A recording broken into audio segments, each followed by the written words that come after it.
გვინდა საგანგებო განცხადებით მივმართოთ სრულიად საქართველოს კათოლიკოს პატრიარქს და საზოგადოებას.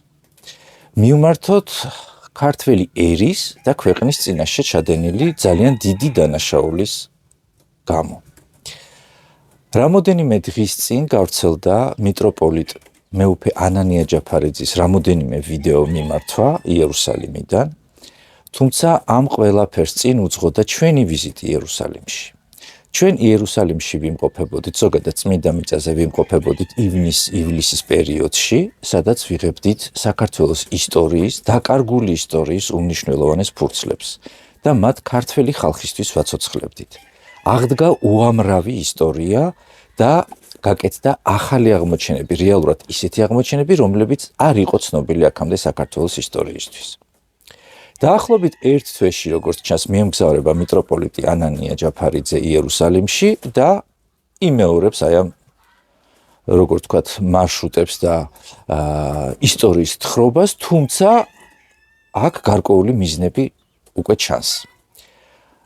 მიტროპოლიტი ანანია ჯაფარიძე გახლავთ სინოდის წევრი, საპატრიარქოს რეალური ისტორიის დამდგენი კომისიის თავმჯდომარე, რომელიც უნდა ადგენდეს, ესე იგი, ამ სათაურიდან თუ გამოვალთ, ეს კომისია ადგენდეს გარკვეულ დაკარგულ ისტორიების ნამდვილობას და ეს კაცი იერუსალიმში წერს შემდეგნაირ ვიდეოს, რომ თურმე ვიღაცა მკვლევარებმა იქ ადგილზე, ალბათ, როგორც ის ამბობს, ალბათ იქ ადგილზე, თუმცა ეს ადგილზე რო არ მოხდებოდა ცხადია, მიაწოდეს ახალი ინფორმაციები საქართველოს ისტორიაზე, რომლის მიხედვითაც დაადგინა მუდმივ მოქმედი კომისიის თავმჯდომარემ, საპატრიარქოსი დედა ეკლესიისამ, რომ ქართველებს მიწა-წყალი, როგორც ის ამბობს, წმინდა მიწაზე დაუკარგავთ ავტოკეფალიის გაუქმების დროს რუსეთის მიერ და შემდგომ ამისა რუსეთი ჩასულა და გამოუცხადებია თავისი თავი სამართალ მემკვიდრედ, მომხდარა აღიარება რუსეთისა როგორც საქართველოს სამართალ მემკვიდრისა და გადასცემია მთელი ის ტერიტორიები, რომელსაც რუსეთი ახლა ფლობს წმინდა მიწაზე. ჩვენ დღეს არ გამოვდივართ ამ ქვეყნის დასაცავად, ფედერაციას გულისხმობ რუსეთის. რუსეთს არაფერი არ ჭირს დასაცავი, მშვენივრად იცავს ყოველთვის თავის ინტერესებს. ეს განცხადება არის უდიდესი საფრთხის შემცველი საქართველოს ისტორიისთვის. არ ვიცი, ჩვენ დასაბედნიეროდ თუ იმ ქვეყნის სამწუხაროდ, მაგრამ სანამ ქართველები იყვნენ წმინდა მიწაზე, რუსეთი იქ არ ყოფილა. რუსეთის აქტიური ცხოვრება წმინდა მიწაზე იწყება მე-19 საუკუნეში. ჯერ 40-იან წლებში უკვე ისინი აყალიბებენ აი ამ გაერთიანებას, ხო, რომელიც წმინდა მიწას სწავლობს, რომლის ხელმძღვანელიც უკვე ხდება ანტონი კაპუსტინი და ეს არის უკვე მე-19 საუკუნის 60-იანი წლების ბოლო, როდესაც ის ჩადის იქ და იწყებს მიწების შეძენას. იმ დროს ქართველები უკვე დიდი ხნის წამოსულები არიან იქიდან. ქართველთა ისტორიის კარგვა, ქართველთა მემკვიდრეობის კარგვა იწყება მე-16 საუკუნეში და მე-16 საუკუნიდან მე-20 საუკუნემდე არის 400 წელი. 400 წელი უდიდესი ისტორიის, ძალიან მძიმე ისტორიის, როგორი კარგებოდა ყველაფერი, ისტორიის, მაგალითად, როდესაც ფრანცისკანელებმა წაართვეს ქართველებს უძველესი მონასტერი იოანე ღვთისმეტყველისა, ჩვენ გვაქვს მასალები, როგორც ცდილობდნენ ქართველები სასამართლოს გზით ამ მონასტრის დაბრუნებას. მაგრამ ასევე გვაქვს ცოტა სამარცხვინო მასალებიც, როდესაც უბრალოდ ჯვრის მონასტრის არქიმანდრიტმა, ბოლო არქიმანდრიტმა კარი გამოიხურა, მიატოვა მონასტერი და წამოვიდა. ანუ შეცდომებიც და ბრძოლაც იქ თანაბრად იყო და ეს შუალედი არის ძალიან რთული და უმნიშვნელოვანესი. მიტროპოლიტი ანანია ჯაფარიძის ამ განცხადებით და მივყვების შემდეგ, როგორც ცდილობს ამ სიყალბის ისტორიაში დამკვიდრებას, გამოდის, რომ ჩვენ ეს 400 წელი არ გვქონია საერთოდ.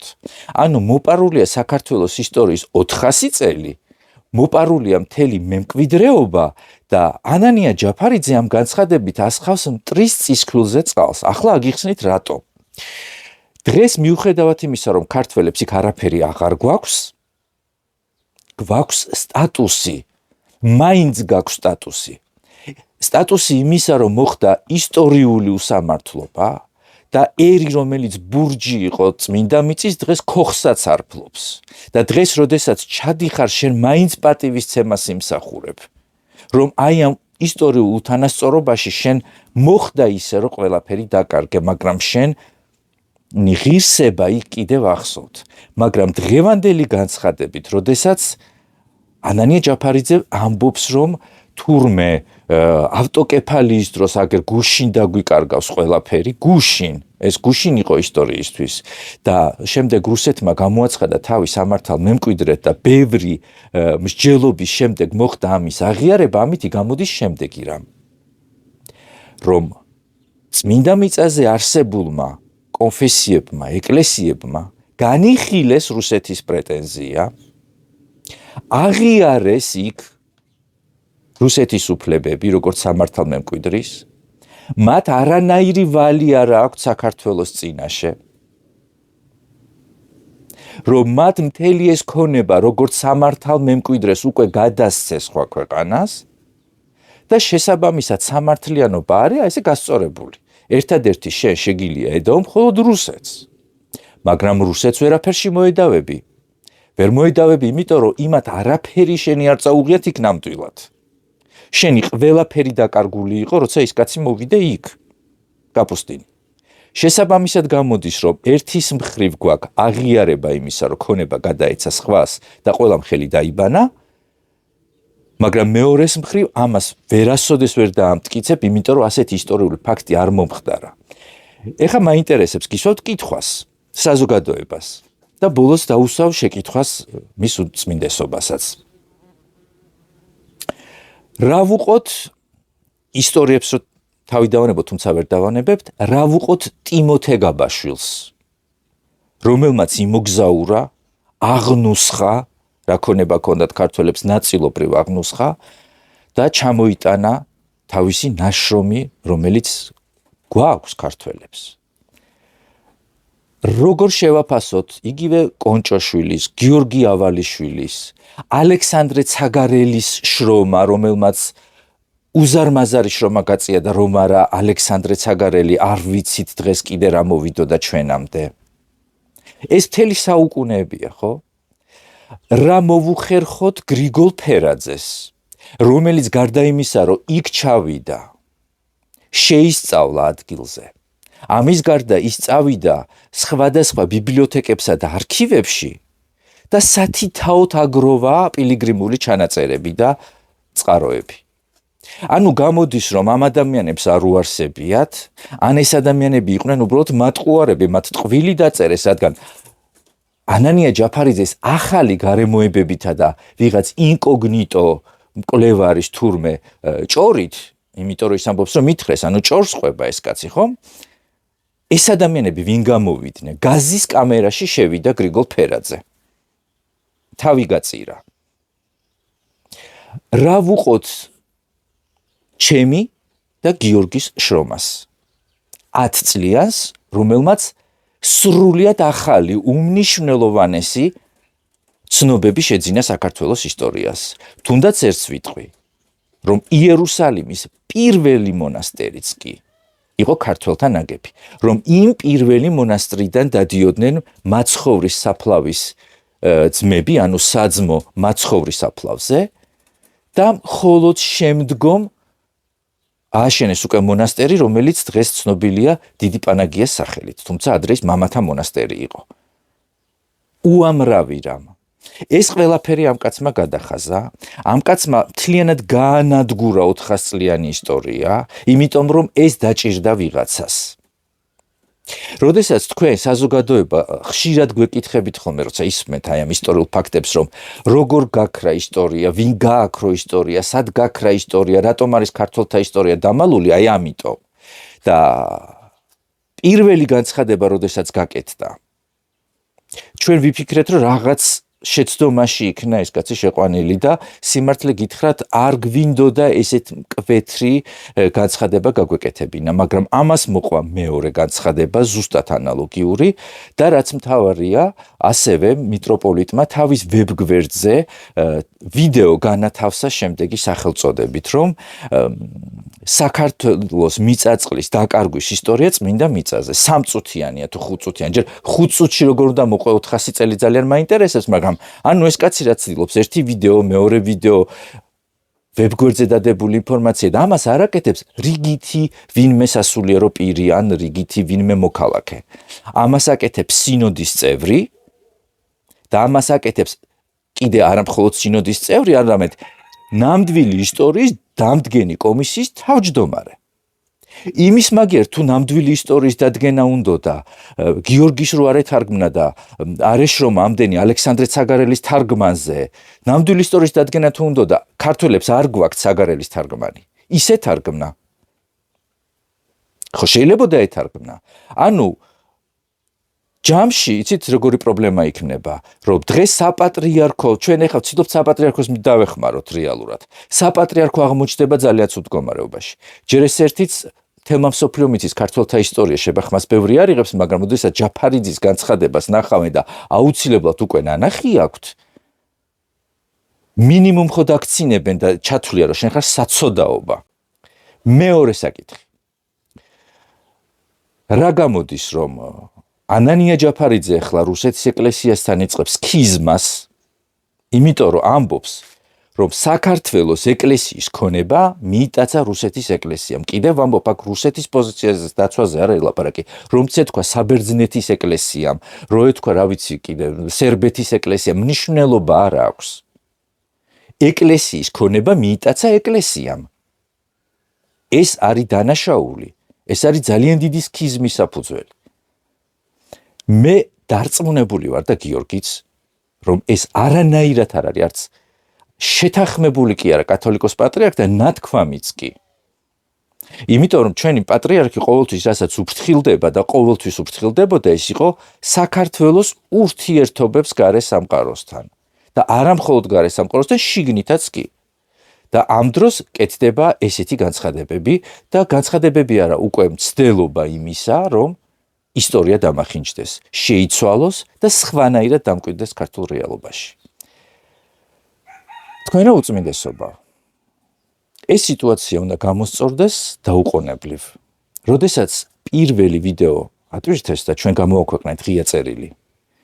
ის ღია წერილი საკმარისი იქნებოდა იმისთვის, რომ ის ვიდეო აიღოთ და აღარ გაევრცელებინათ სხვა სიმახინჯეები. მიუხედავად ამისა, მათ დაიწყეს ტირაჟირება ანუ მათ ვის გულისხმობ ანანია ჯაფარიძესთან ერთად არის რაღაცა გვერდები რომლებიც